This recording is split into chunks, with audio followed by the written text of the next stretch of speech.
김 사장의 먹살 경제 이야기입니다. 어려움 속에서도 늘 동포들이 같이 잘 살아나가기를 원하는 우리 미주 동포들의 먹고 살기 위한 경제 이야기, 먹살 경제 시간입니다. 오늘은 먼저 제가 이 재미난 이 작품 하나 보여드리면서 시작을 할게요. 자, 지금 무엇이 보이나요? 말? 네, 말이 지금 거꾸로? 네. 낭떠러지에서 떨어지고 있죠? 네. 말 떨어지는 그림인데요. 네, 말 떨어지고 있습니다. 이거 뭐 보니까 즐거워요, 무서워요? 무서운데요? 무섭죠? 예, 네. 바로 그겁니다.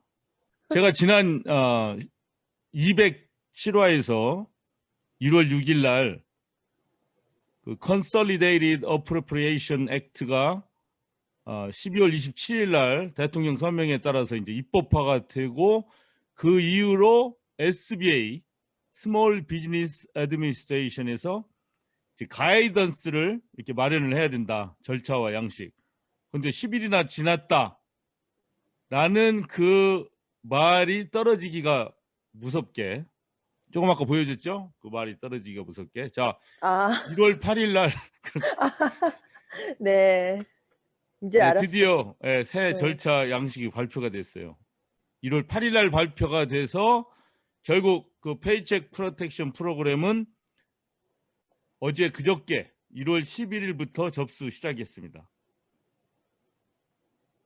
이거 재밌게 진행을 하려고 했는데 이거 좀 연결이 안 되니까 그 보시는 분들이 이 화면을 앞으로 좀 돌려서 다시 한번 봤으면 좋겠습니다. 그러면 말 떨어지는 그때서야 아하하 우습구나 이게 될 것 같아요. 제가 이 표현을 잘못해서 지금은 별로 안 웃겨요. 실패했어. 아니요. 재밌었어요. 네. 노력을 그렇게 많이 하셨는데 재밌어야지. 노력은 했는데 이 연습을 안 해가지고 지금 뭐가 좀 안 맞아요. 그래서 앞으로 되돌려 보기를 좀 해주시기 바랍니다. 웃고 싶으신 분은. 네. 그래서 네. 11일부터 그 PPP 접수를 시작했어요. 근데 이 PPP 프로그램이 원래 시행된 이유는 팬데믹 때문에 어려워하는 소기업체들이 혜택을 받으라고 한 건데 지난 1차 때 그런 점이 별로 잘 풀어나가지고 않았어요. 가지고 뭐 대기업들이 더 많이 받고 정작 받아야 될 스몰 비즈니스는 뭐 접수하니까 퇴짜당하고 뭐 이런 일이 많았지 않습니까? 그래서 이번 2차 세컨드로에는 그걸 좀 강화했어요. 그 이해가 뭐냐면 11일부터 PPP 접수 시작했지만 1차 때는 접수 시작하자마자 대기업이 먼저 다 가져갔죠. 접수 빨리 네. 해가지고. 근데 이번에는 11일부터 13일은 다른 접수 하나도 안 받고 저소득층 지역에 있는 소기업체, 소수인종 기업체, 여성이 경영하는 기업체 이런 업체들만 딱 받았어요. 11일부터 13일까지는. 다른 거 하나도 안 받고. 잘했죠? 네. 그 다음에 14일부터는 이제 다 받는 거예요. 네, 뭐 300인 이하 사업장 뭐 이런 식으로 해가지고 큰 좀 중기업체, 대기업체까지도 물론 그 조건에 해당하는. 그래서 이런 노력들이 이렇게 진행이 됐다는 말씀을 드려서 그 한인 동포 자영업자들은 마이너리티에 속하지 않습니까? 게다가 한인이면서 여성인분은 마이너리티면서도 여성 그 오너니까 PPP 접수 시에 훨씬 유리합니다. 이런 분들을 더 우대를 해줘요. 먼저. 여성을 더 우대를 했었어요? 여성 기업인 같은 경우는 이 PPP 네. 접수를 11일부터 13일까지 할 수 있는 거예요. 네. 이분들만. 그래서 먼저 보호를 받는 거죠. 우리 한인분들도 마이너리티 오너니까 당연히 맞고, 그다음에 대부분 저를 비롯한 많은 자영업자 하시는 분들이 또 사시는 곳이 저소득층 지역이에요.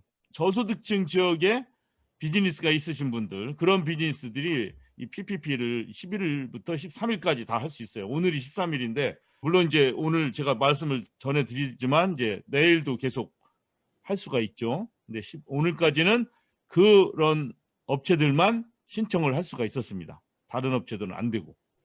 PPP는 은행을 통해서 신청하는 거예요.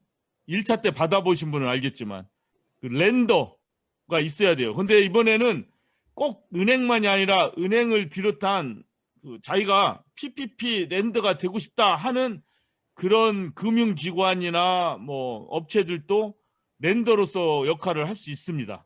신청을 해가지고. 그러면 우리 자영업 하시는 분들은 그 렌더 대출 기관에 가서 신청을 하면 돼요. 근데 이 대출 기관들이 뭐냐면 주로 커뮤니티 디벨롭먼트 파이낸셜 인스티튜트입니다. 요런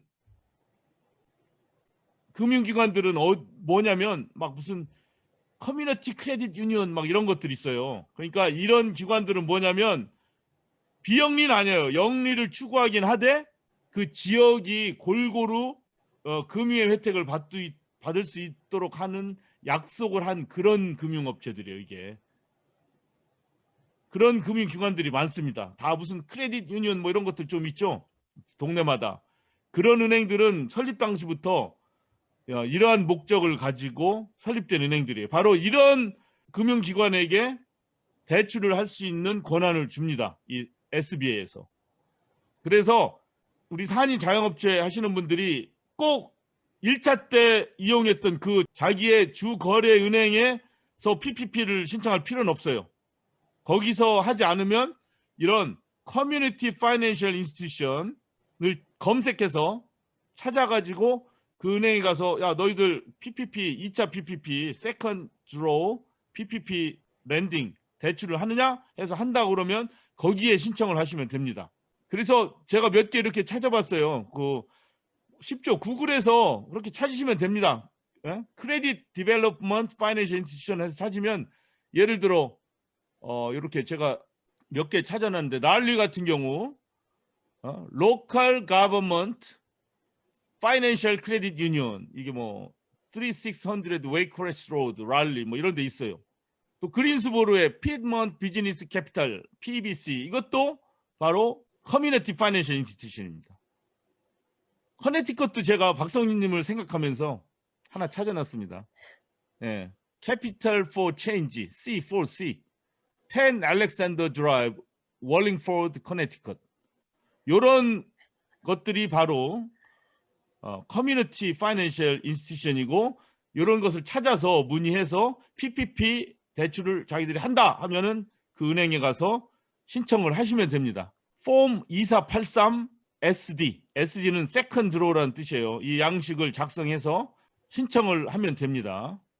자, 그 폼을 한번 제가 이렇게 보여드리면 뭐 어려운 건 없습니다. 다른 거 뭐 1차 때랑 거의 똑같은데 뭐 이런 게 있죠.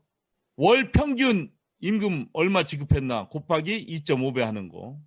종업원 수가 몇인가 해서 곱하기 해서 그 돈을 받고 이거는 거의다가 탕감받아요. 돈 갚지 않아도 되는 거예요. 되갚지 않아도 됩니다. forgiven입니다. 그 다음에 1차 때와 가장 큰 다른 점 제가 말씀드렸죠. 요거 2019년 같은 기간에 비해서 2020년에 매출이 그러니까 total receipt이 25% 이상 떨어졌다. 요거를 증명해야 돼요. 여기다 써야 됩니다. 단 한 쿼터에도 1, 4분기, 2, 4분기, 3, 4분기, 4, 4분기. 저도 오늘 가게가 별로 바쁘지 않아서 19년 매출, 20년 매출 막 눈이 빠지게 계산을 해봤거든요. 근데 저는 안타깝게 25% 떨어지지 않았어요. 그래서 신청을 할 수가 없다는 이 슬픈 소식을 동포 여러분께 좋은 전하고 거예요? 슬픈 거예요? 어떻게 받아들일지 모르겠네.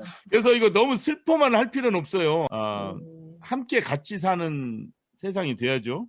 정말 힘드신 분들을 많이 계시니까 이런 분들을 위해서 대출이 가게 할 수 있고 저처럼 조금 형편이 나았거나 데미지가 덜한 사람은 우리가 좀 참아야죠.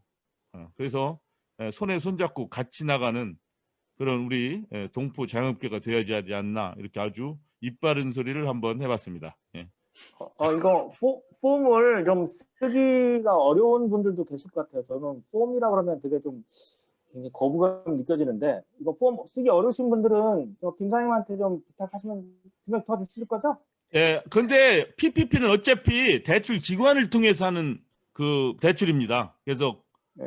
물론 거기서 막 다 써주진 않지만 가지고 오시면은 어렵지가 않아요. 그런데 이게 거의 한 페이지 정도밖에 안 돼요.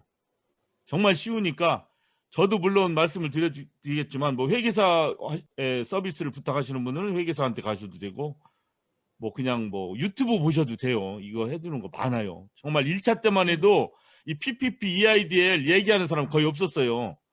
저도 뭐 유명하진 않지만 미우새 통해서 얘기했는데 그 당시 진짜 없었습니다. 4월, 5월. 근데 우리는 먼저 시작했잖아요. 근데 지금은 굉장히 많아요. 근데 가슴 아픈 거는 저는 먼저 시작했어도 네. 뭐 조회수가 엄청나게 작은데 뒤에 하는 사람들은 뭐 조회수가 굉장히 많더라고. 뒤에 아, 하는데도 그래서 참 시대를 너무 앞서가도 그런 일이 생겨요. 예, 뭐 그래서 너무 일찍 간 그렇게, 거지. 예, 너무 일찍 갔나요? 예. 자, 그다음에 지금 날짜별로 계속 얘기를 진행하고 있는데 1월 15일로 넘어갑니다. 1월 15일. 내일 모레죠.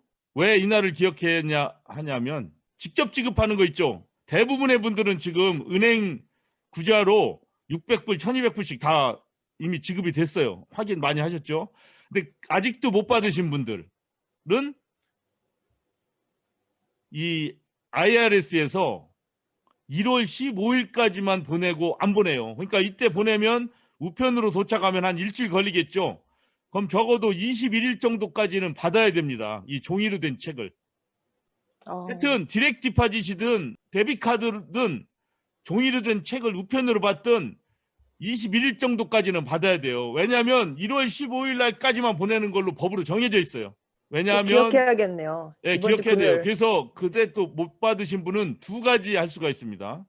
기억할 날들이 너무 많은데. 내 생일도 근데 잘 기억을 못 하는데. 지금 유튜브로 이게 나가기 때문에 되돌려보기를 계속해요. 아까 그 말 떨어지기가 무섭게 그 개그도 지금 실패를 했으니까 아니 왜 실패했다 그러세요? 재밌었다니까요. 계속 오늘은 정말 여러분께 이 되돌려보기를 강추합니다. 꼭 되돌려보시길 꼭 해주세요. 자, 그래서 15일 날 그게 못 받았을 때는 그럼 어쩌란 말이냐.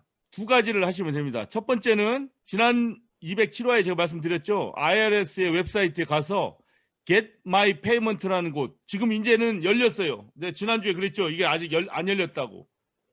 Not Available이라고 썼었어요.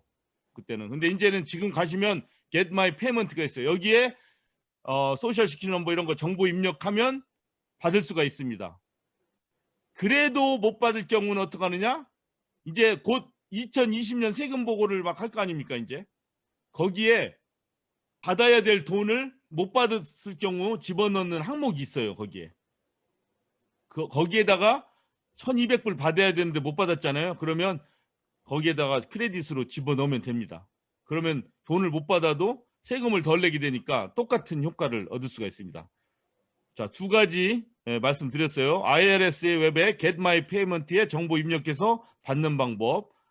그것을 안 하시더라도 2020년 세금 보고에 그 못 받은 만큼의 양을 디덕션 하는 항목이 앞으로 생깁니다. 거기에다가 집어넣으시면 됩니다. 뭐 이해하기 쉽죠? 네네네. 이해 못하실 게 하나도 없죠? 제가 이해를 하니까 예. 이해하실 것 같아요.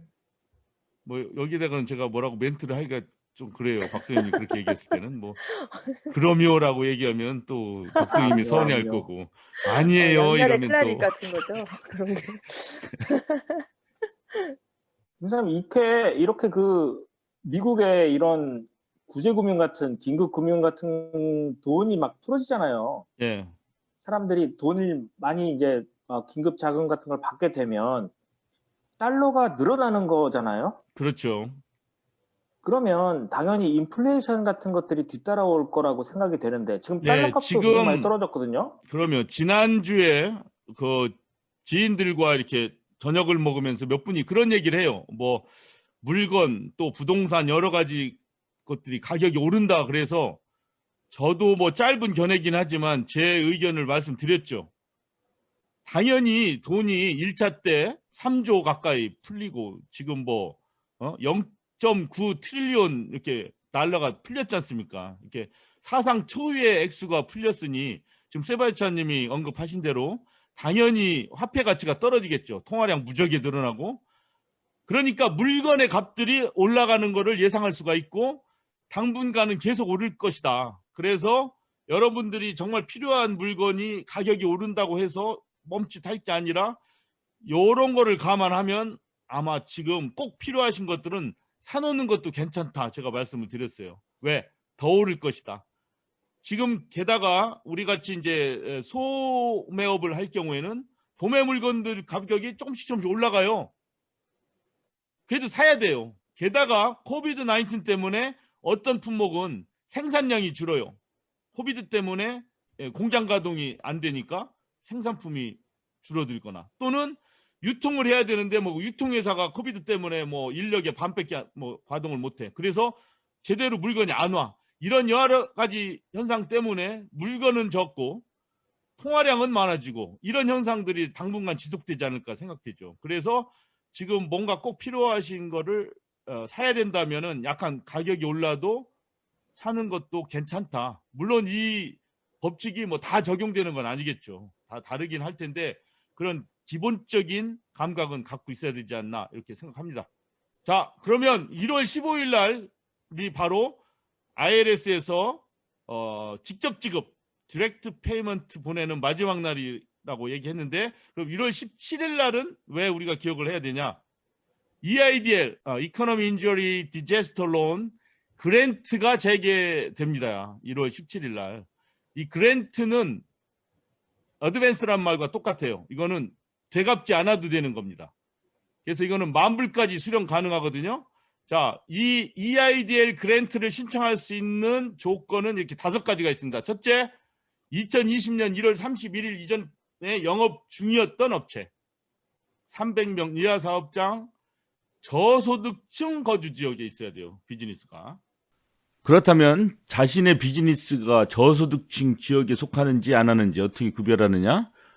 스몰 비즈니스 애드미니스트레이션 웹사이트에 가면 HUB, Historically Undeveloped Business Zone을 찾는 기능이 있습니다. 여기에서 자신의 비즈니스가 등록되어 있는 주소지를 입력하면 여기에서 보이시다시피 제가 사우스캐롤라이나의 작은 도시를 하나 예로 들었는데 여기는 카운티 전체가 HUB 존이에요. 허브존입니다. 그래서 이 비즈니스는 저소득층 지역에 있다는 게 확인이 되는 것입니다.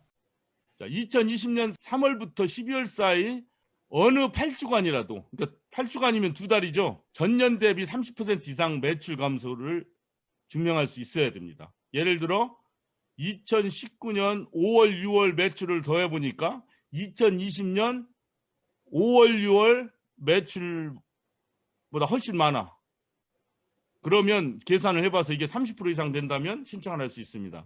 그 다음에 위 조건에 다 맞는데 1차 때 그때 10,000불씩 준다고 그랬다가 돈이 없어서 10,000불씩 못 주고 종업원 1명당 1,000불씩 줄게 해서 뭐 종업원 3명인 경우는 3,000불 받고 4명인 경우는 4,000불 받고 긱 워커처럼 1명인 경우에는 1,000불 받고 그랬지 않습니까? 이런 분들은 10,000불을 받았어야 되는데 그때 이 SBA에서 돈이 없어서 못 준 거 아니에요? 그 차액을 받을 수가 있어요, 이번에. 그런데 위에 조건에 맞아야 돼요. 그래서 지난번에 1차 때 4,000불 받으신 분은 6,000불 받을 수가 있습니다, 이번에. 3,000불 받으신 분은 7,000불 받을 수가 있어요. 근데 저도 오늘 또 아까 PPP가 안 된 그 아픈 가슴을 가지고 이 EIDL에 다시 한번 도전해 보려고 또 컴퓨터를 열고 2019년 매상, 2020년 매상 또 계산을 해봤어요. 이제는 8주니까 2달이에요. 아까는 1쿼터였잖아요. 그런데 그 3월, 4월 조금 떨어지긴 했는데 30%는 안 되더라고요. 또 이것도. 그래서 오늘 저는 가슴에 2번의 피멍이 들었습니다. 그렇지만 내가 안 받는 만큼 다른 동포분들이 받겠지 하는 그 대인의 풍모를 가지려고 노력하니까 다른 분들에도 받아서 잘 사시면 되지 이러면서 깨끗하게 포기를 했다는 그런 사실을 다시 한번 말씀드립니다. 지금 나 자신은 못 받더라도 어려운 분들이 같이 받는 게 좋아요. 제가 오늘 어떤 일을 겪었냐면 아침에 출근을 하는데 앞차가 그 신호등에서 우회전하면서 뭔가를 탁 던지는데 알루미늄 캔이에요. 음료수 캔. 어머나. 근데 그게 어디냐면 바로 그 가스스테이션에서 바로 나오자마자 팍 그걸 던지더라고. 그래서 쓰레기통이. 뭐냐면 이 사람은 분명히 가스스테이션에서 그 음료수를 샀어.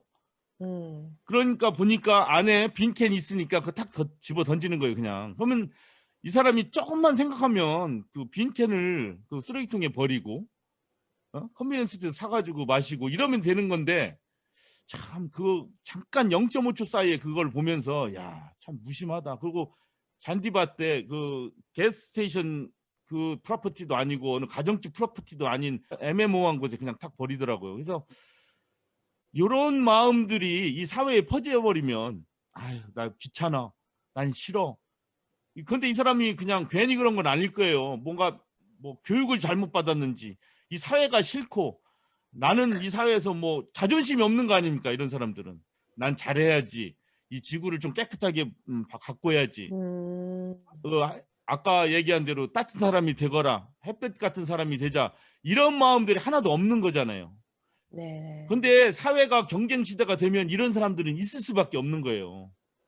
그러니까 우리 같이 뭐 나는 그래도 교육을 받았어, 뭐 그래도 감사해야 될 게 많아, 뭐 사회에서 나는 그래도 친구들도 있고 누구도 있어서 그래도 좀 모럴이 있지 않습니까? 도덕감이 네. 있고 뭐 윤리 도덕이 있고 뭐 쓰레기는 쓰레기통에 버려야지, 뭐 함부로 쓰지 말아야지, 절제해야지, 이렇게 생각하는 사람도 있는 반면 이 사회에는 당연히 그렇지 않게 막 늘 사회가 불만이고 늘 자기도 대접을 제대로 못 받고 있고 뭔가가 잘못되어 있다고 생각하고 하는 분들은 그런 거 생각하지 않아요. 네. 깨끗하게 내가 쓰자. 소중하지 않으니까 네. 남도 소중하지 않고 내 영역도 소중하지 않고 같이 공유하는 것도 영역도 소중하지 않고, 그러니까 그런 행동들이 아무 생각 없이 그럼요. 나오는 것 근데 같아요. 그런 사람이 많다는 것이고, 네. 그런 분들이 있다는 걸 생각하지 않고 환경운동 얘기해봤자 소용이 없어요. 보세요, 주변에 그냥 담배꽁초 팍팍 버리고 해서 그 뭐라고 얘기해봤자 욕만 더 먹어요. 욕만 더 먹어요. 그런 분들한테 뭐 설교해봤자 이래라 저래라 우리 환경이 얼마나 안 좋은지 아냐. 왜? 이미 마음에 상처를 받은 분들이에요, 그런 사람들은 생활에서. 그래서 지금 뭐 대출 얘기 제가 농담 비슷하게 남들을 위해서 나는 참아야지, 뭐 저는 남들을 위해서 참는 게 아니라 사실 자격이 안 되니까 참는 건데, 그래도 마음속으로나마 정말 어려운 분들이 이러한 그 정부 지급금을 받아서 회생을 하고 이 사회가 같이 살아나가고, 그래야 이 사회의 안전이 도모가 되고 환경도 지켜진다는 거, 그 사실을 이 잔소리처럼 다시 한번 말씀드리면서 208화 먹살경제 여기서 마치도록 하겠습니다. 끝까지 들어주신 여러분 감사하고, 되돌리기 꼭 한번 해보세요. 네, 김 사장님, 그 말 떨어지자마자를 비롯하여서 오늘 진짜 알토란 같은 정보들, 그거 공부하신 거예요? 그걸 리서치라고 해야 되는 거예요? 엄청 시간을 많이 들여서 준비하신 것 같은데, 예, 네, 감동. 이 영어가 사실 저도 이 원어민이 아니기 때문에 네. 사실 힘듭니다. 제 전공 분야도 아니고. 그래서 틀리지 않으려고 많은 네. 양을 하지 않고 조그만 양이지만 틀리지 않게 하려고 좀 노력을 많이 하죠. 그리고 또 은행 가서 물어보고 나름대로 확인하고, 그래서 이렇게 올리는 거긴 합니다. 그래서 네. 투자 그러니까 대비 결실이 좀 잘 나와야 될 텐데. 감동적인 시간, 아주 따뜻함에 전해졌습니다. 고맙습니다, 김 사장님. 감사합니다. 예. 네, 청자 여러분들 한 주간도 따뜻한 날들 되시기를 바라고요. 저희는 다음 주에 또 뵙겠습니다. 모두 수고하셨습니다. 네, 수고하셨습니다. 수고하셨습니다.